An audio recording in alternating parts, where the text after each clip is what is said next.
Never hurts to get a lot of practice. So in this video, I'm just going to do a bunch more of essentially what we call long division problems. And so if you have 4 goes into 2,292. And I don't know exactly why they call it long division. And we saw this in the last video a little bit. I didn't call it long division then. But I think the reason why is you could think it takes you a long time, or it takes a long piece of your paper, or you kind of, as you go along, you kind of have this thing that this long tail that develops on the problem. So all of those are at least reasons in my head why it's called long division. But we saw in the last video that it's a way to tackle any division problem while just knowing your multiplication tables up to maybe 10 times 10 or 12 times 12. And just as a bit of review, this is the same thing as 2,292 divided by 4.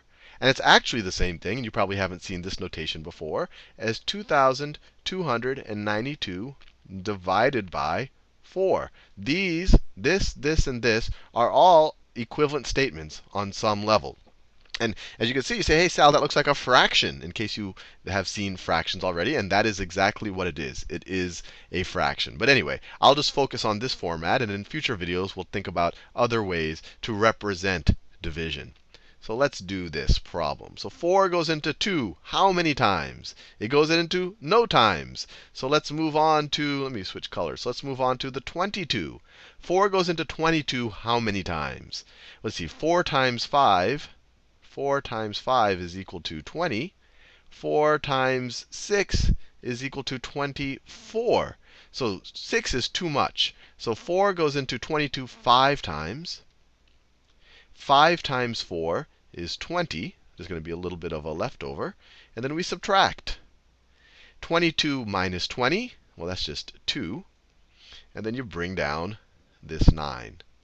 And you saw in the last video exactly what this means, right? When you wrote this 5 up here, notice we wrote in the hundreds place. So this is really a 500.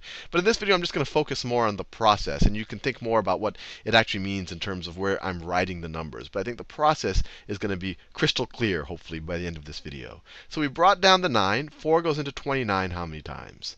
See, it goes into at least 6 times. What's 4 times 7? 4 times 7 is 28. So it goes into it at least 7 times. What's 4 times 8? 4 times 8 is 32. So it can't go into it 8 times, so it's going to go into it 7. 4 goes into 29 7 times. 7 times 4 is 28. 29 minus 28, to get our remainder for this step in the problem, is 1.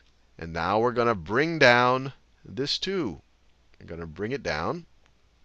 And you get a 12. 4 goes into 12. That's easy. 4 times 3 is 12. 4 goes into 12 3 times. 3 times 4 is 12. 12 minus 12 is 0. We have no remainder. So 4 goes into 2,292 exactly 573 times. So this 2,292 divided by 4, we can say is equal to 573. Or we could say that this thing right here is equal to 573. Let's do a couple of more.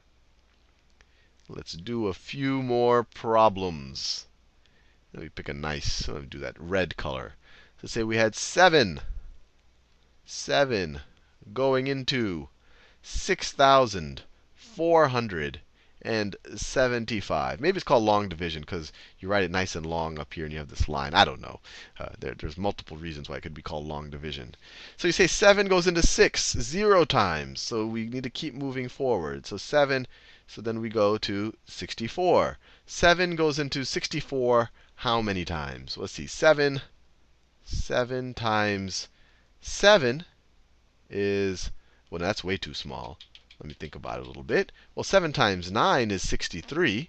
That's pretty close. And then 7 times 10 is going to be too big. 7 times 10 is 70. So that's too big. So 7 goes into 64 9 times.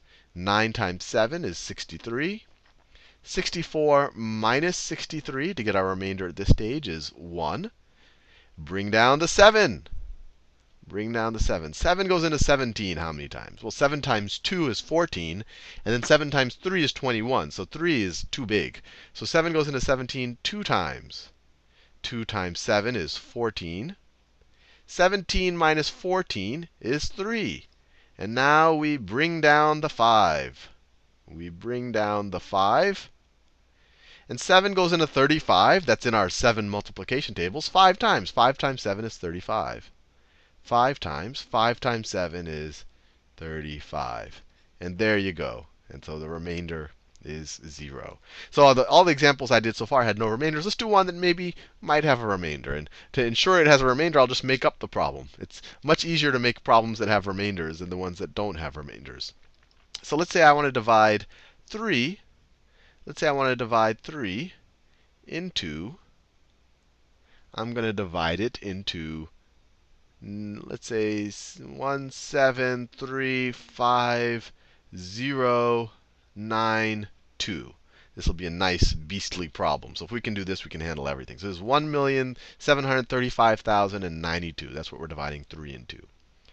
So 3 goes, and actually I'm not sure if this will have a remainder. And in the future video, I'll show you how to figure out whether something is divisible by 3. Actually, we can do it right now. We just add up all these digits.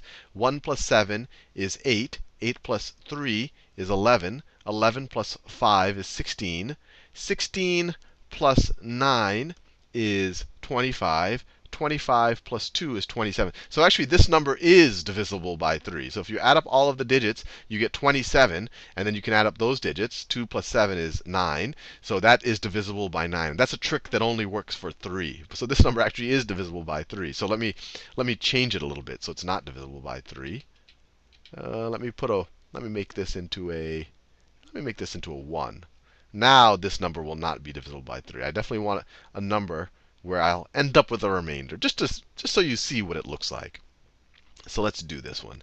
3 goes into 1 0 times, so we can just move forward. You could write a 0 here and multiply that out, but that just makes it a little bit messy in my head. So 3, so we just move 1 to the right. 3 goes into 17 how many times? Well, 3 times 5 is equal to 15. And 3 times 6 is equal to 18, and that's too big. So 3 goes into 17, or right here, 5 times. 5 times 3 is 15, and we subtract. 17 minus 15 is 2. And now we bring down this 3. Set 3 goes into 23 how many times? Well, 3 times 7 is equal to 21. And 3 times 8 is too big. That's equal to 24. So 3 goes into 23 7 times. 7 times. 7 times 3 is 21. And we subtract. 23 minus 21 is 2. Now we bring down the next number. We bring down the 5. I think you can appreciate why it's called long division now. We bring down this 5. 3 goes into 25 how many times? Well, 3 times 8 gets you pretty close, and 3 times 9 is too big. So it goes into it 8 times. 8 times 3 is 24. I'm going to run out of space. You subtract, you get 1. 25 minus 24 is 1. Now we can bring down this 0. You bring down this 0, just like that. And you get 3 goes into 10 how many times? Well, that's easy. It goes into it 3 times. 3 times 3 is 9. That's about as close to 10 as we can get. 3 times 3 is 9. 10 minus 9, I'm going to have to scroll up and down here a little bit. 10 minus 9 is 1. And then we can bring down the next number. I'm running out of colors. I can bring down that 9. 3 goes into 19 how many times? Well, 6 is about as close as we can get. That gets to 18. So 3 times 6. 3 goes into 19 6 times. 6 times 3. Let me scroll down. 6 times 3 is 18. 19 minus 18, we subtracted up here too. 19 minus 18 is 1. And then we're almost done. I can revert back to the pink. We bring down this 1 right there. And bring down that 1. 3 goes into 11 how many times? Well, that's 3 times, because 3 times 4 is too big. It's 3 times 4 is 12, so that's too big. So it goes into 3 times. So 3 goes into 11. 3 times 3 is 9. And then we subtract, and we get a 2. And there's nothing left to bring down, right? And when we look up here, there's nothing left to bring down. So we're done. So we're left with a remainder of 2 after doing this entire problem. So the answer, 3 goes into 1,735,091. It goes into it 578,363, remainder 2. And that remainder 2 is what we got all the way down there. So hopefully you now appreciate that you can tackle pretty much any division problem. And you also, through this exercise, can appreciate why it's called long division.